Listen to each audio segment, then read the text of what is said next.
Hi, my name is Rebecca, and in today's lesson, you'll have a chance to learn a very powerful technique in English, a very powerful communication technique. It's called the magic of three. I'll explain to you exactly what it is, but first, let me give you some examples of the magic of three.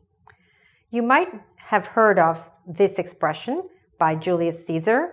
It was originally in Latin, but I'll say it for you in English.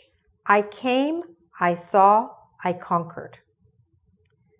Similarly, modern times, Obama in his inauguration speech said, we have a responsibility to ourselves, our nation, and our world.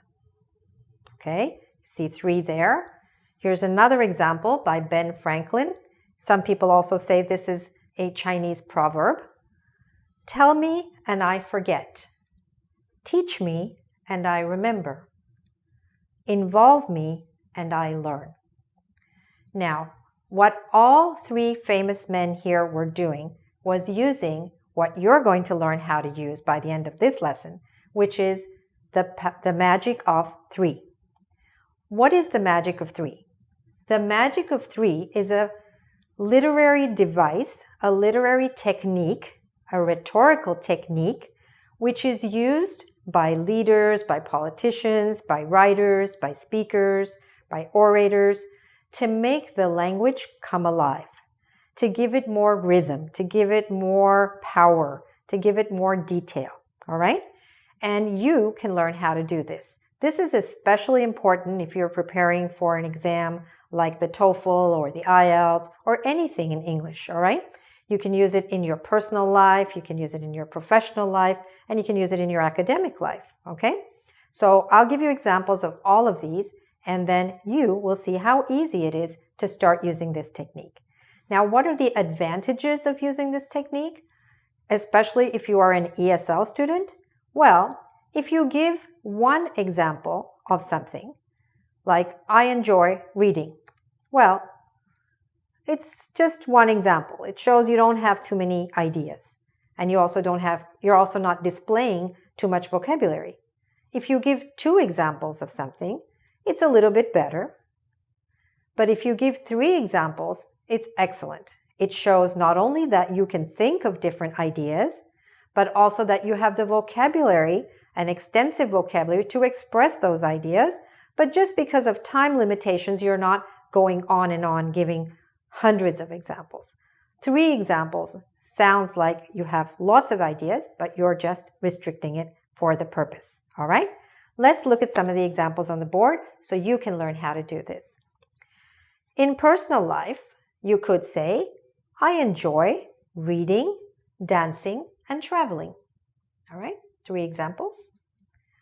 She loves roses, tulips, and daisies.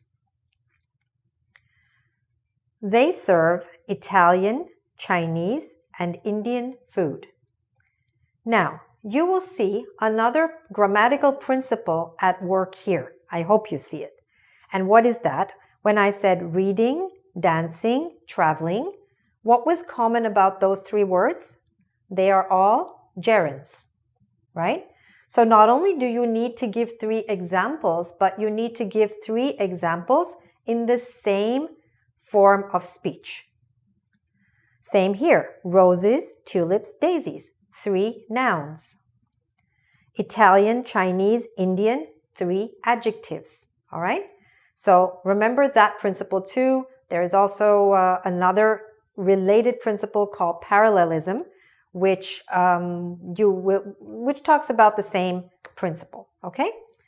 Let's continue. In your professional life, you could say, the job requires hard work, long hours, and organizational skills. Now here you see not just one word being repeated, but a pattern of words, right?